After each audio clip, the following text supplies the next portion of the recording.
నమస్తే, welcome to Shri media. నేను మీ విష్ణుప్రియ. మనతో పట్టున్నారు మేడం ఉషా కస్తూరి గారు. ఇప్పుడు మనం మేడంతో మాట్లాడి ప్రస్తుత సమాజంలో ఉన్నటువంటి యువత మానసిక శారీరక పరిస్థితుల గురించి, ఇప్పుడు వాళ్ళు ఎదుర్కొంటున్న సమస్యల గురించి తెలుసుకుందాం. నమస్తే మేడం.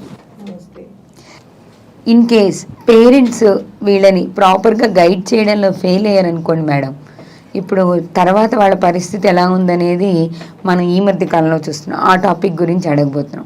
ఈ మధ్య బాగా మనం మీడియాలో వినిపించినది, మన భాషలో చెప్పాలి అంటే ట్రెండింగ్ అయిన విషయం రేవ్ పార్టీస్. అసలు దాని గురించి తెలిసింది తక్కువ, వినిపిస్తున్న ఊహాగానాలు ఎక్కువ. అసలు అదేంటి, పిల్లలు అట్లాంటి వాటికి అట్రాక్ట్ అయ్యే సిచ్యువేషన్స్, యూత్ అట్లాంటి వాటికి అట్రాక్ట్ అయ్యే సిచ్యువేషన్స్ ఎలా వస్తాయి? ఇప్పుడు అందులోనే చెప్తున్నారు కదా, వాళ్ళే కొంతమంది డైరెక్ట్గా చెప్పారు రేవ్ పార్టీలో ఇలా ఉంటుంది ఇలా ఉంటుంది అని. అంటే అందులో అదొక విచ్చలవిడితనం. ఇప్పుడు ఫస్ట్ ఎక్కడ స్టార్ట్ అవుతుంది, డైరెక్ట్గా ఎవరు రేవ్ పార్టీ వరకు వెళ్ళరు. అది ముందు పబ్స్కి వెళ్ళటం నుంచి స్టార్ట్ అవుతుంది. పబ్ కల్చర్ నుంచి స్టార్ట్ అయింది. అంటే పబ్కి వెళ్ళటం కూడా ఎప్పుడు అలవాటు అవుతుంది, వీడికి కొంచెం కొద్దిగా ఈ ఆల్కహాల్కి అలవాటు పడినప్పుడే కదా. ఇప్పుడు ఇందాక మన టీనేజ్ గురించి మాట్లాడుకున్నాం. ఆ టీనేజ్లో వాడికి తాగటం, అంటే ఆల్కహాల్ తీసుకోవటం, సిగరెట్లు అయితే ఎలా ఉంటుంది, దాని తర్వాత నెక్స్ట్ స్టెప్ మాదక ద్రవ్యాలు. ఈ 3 అయిన తర్వాత ఇంకా నెక్స్ట్ మనం ఇందాక చెప్పుకున్నట్టు సిటీ కల్చర్కి వెళ్ళిపోయారు సడన్గా. లేదా ఒకలాంటి వాడు జాయిన్ అయిన కాలేజీ, ఆ పిల్లలు జాయిన్ అయిన కాలేజీ అంటే మన అబ్బాయిలే అంటున్నాం అనుకుంటారు. అమ్మాయిలు కూడా ఉన్నారు ఇందులో సమాన హక్కులతోటి, అందులో డౌట్ లేదు. Exactly madam. ఇప్పుడు ఇక్కడ తేడా లేదు. మనం అంటే మా అలవాటు ప్రకారం మానవుడి గురించి మాట్లాడుతూ అనేస్తున్నాం, కానీ నిజంగా చెప్తున్నాను, సమాన హక్కులు ఈ విషయాల్లో మాత్రం ఎక్కడ మొహమాట పడకుండా తీసేసుకుంటున్నారు పిల్లలు, ఆడపిల్లలు. అయ్యా నో డౌట్ ఎట్ ఆల్. అక్కడ స్టార్ట్ అవుతుంది. ముందు ఊరికినే పబ్కి వెళ్ళి చూస్తారు, ఎవరో ఫ్రెండ్స్ బలవంతం చేస్తారు. చూడండి, ఏదో కూర్చుని ఇవాళ హోంవర్క్ చేద్దామా, లేదా ఇవాళ సోన్స్ పర్టికులర్ చాప్టర్ మనకి కుదరట్లేదు, ఏదో అసైన్మెంట్ ఉంది, లేదా ఒక ప్రాజెక్ట్ వర్క్ ఉంది, దాని గురించి డిస్కస్ చేసుకుందామా అనుకునే వాళ్ళు ఉన్నారు, చాలా తక్కువ మంది. ఎప్పుడు ఉండేది అసైన్మెంట్స్, రా కొంచెం మైండ్ ఫ్రెష్ అవటానికి కోసం వెళ్ళి ఊరికి చూసి వచ్చేద్దాం. చూడటానికి వెళ్తారు ఫస్ట్ స్టార్టింగ్లో. చూడటానికి వెళ్ళిన తర్వాత ఆ హోరు, ఆ జోరు చూసి, హుషారు చూసి వాళ్ళకి ఏమవుతుంది, ఓకే మనం కూడా ఇన్వాల్వ్ అవుదాం మెల్లిగా అనిపిస్తుంది. అప్పుడు డబ్బులు ఉండకపోవచ్చు, డబ్బులు ఎలాగ ఇప్పుడు దానికోసం ఎంతకైనా దిగజారటానికి, అంటే ఆ అట్రాక్షన్, అంటే వీడికి డబ్బులు ఉన్నాయా అది తప్ప అన్నది మనసుకి అనిపించినా దాన్ని ఓవర్టేక్ చేస్తూ వాడికి అదే అక్కడికి ఎంటర్ అవ్వాలని.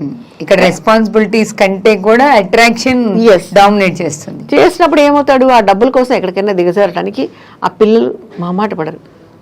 అంటే తర్వాత వాళ్ళు ఫీల్ అవ్వచ్చు, నో డౌట్. ప్రతి మనిషికి ఎంత పెద్ద క్రిమినల్, ఎంత పెద్ద టెర్రరిస్ట్కైనా ఒక క్షణం మనసుకు తప్పు చేసామన్న ఫీల్ ఉంటుంది.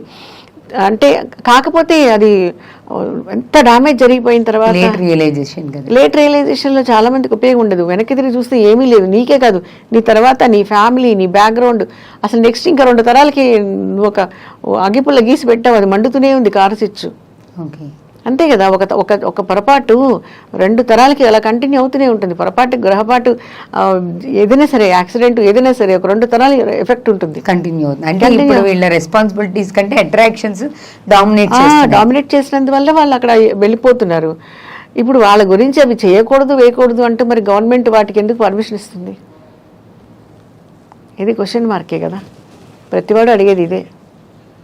ఆల్కహాల్ సేవించటం ఆరోగ్యానికి హానికరం, ప్రొడ్యూస్ ఎందుకు చేస్తున్నారు మరి అంటున్నారు చాలామంది. కరెక్టే, అసలు ఇది బ్యాన్ చేయొచ్చు.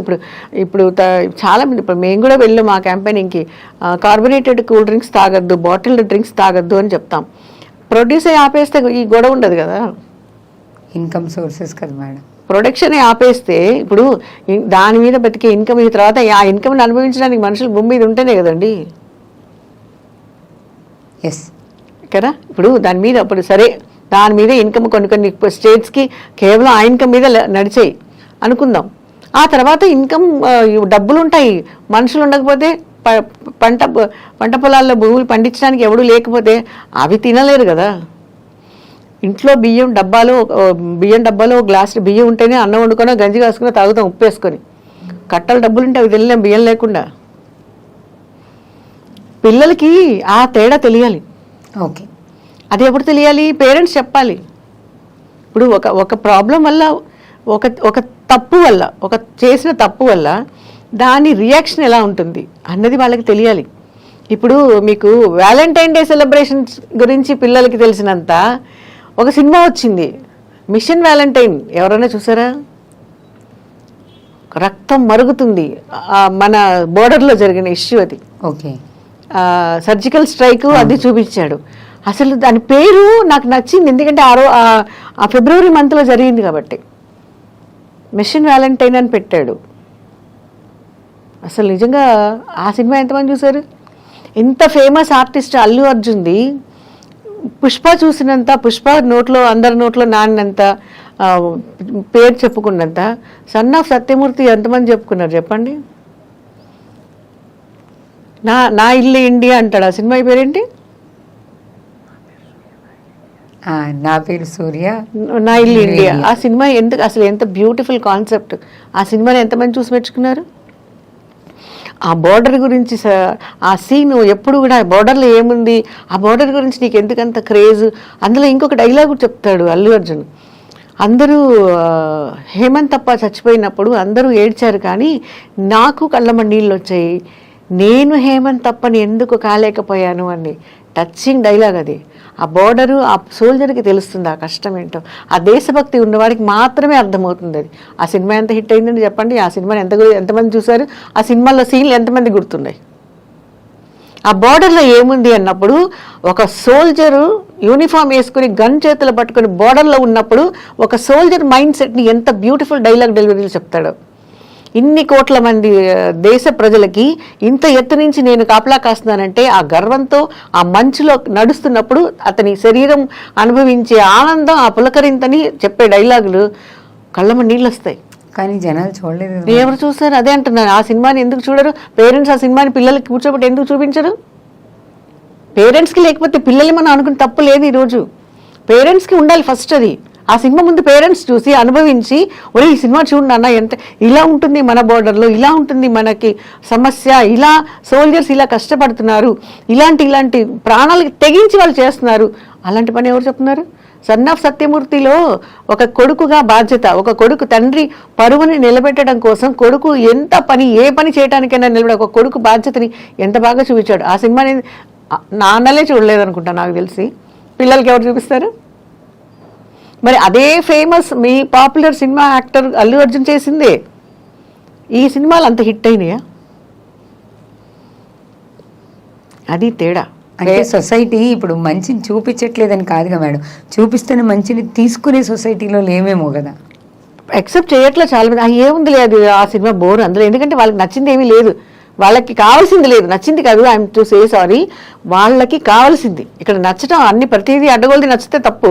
వాళ్ళకి కావాల్సింది లేదు. అందులో ఒక ఐటమ్ సాంగ్ లేదు, ఒక పిచ్చి డ్యూయట్స్ లేవు, ఒక వల్గర్ డైలాగ్ లేదు, ఒక పనికిమాలిన కమెడియన్ రోలు, ఏంటి అసహ్యమైన మాటలు లేవు. ఈ రెండు నేను చెప్పిన 3 సినిమాల్లోనూ. ఆ మిషన్ వ్యాలంటైన్లో అయితే హీరోయిన్ కూడా పెద్ద ఎక్కువగా ఉంటుంది హీరోయిన్, కానీ తను కూడా అదే ఆర్మీలో ఉండి ఉంటుంది. అక్కడ వాళ్ళిద్దరి మధ్యలో ఎలాంటి బోర్డర్ దీని గురించే మాట్లాడుతూ ఉంటారు తప్ప, వెళ్ళేటప్పుడు బాధ్యతగా బోర్డర్లకు వెళ్ళాలి, వెళ్ళేటప్పుడు ఒక ఫీలింగే తప్పించి ఇంకా అంతకంటే ఎక్కువ ఎమోషన్ ఏది ఉండదు. ఎవరు చూడలేదు. అంటే ఇప్పుడు సొసైటీలో మనం మంచిని చూపిస్తున్నా దాన్ని తీసుకోవడానికి, యాక్సెప్ట్ చేయడానికి, ఎస్పెషల్లీ చూడటానికి అది పేరెంట్స్ బహుశా 2 జనరేషన్స్గా అది కట్ అయిపోతూ వచ్చిందేమో. చాప కింద నీరులాగా అట్రాక్షన్ అయిపోతుంది. ఇప్పుడు సొసైటీ మీద ఇంపాక్ట్ ఎక్కువ చూపిస్తుంది.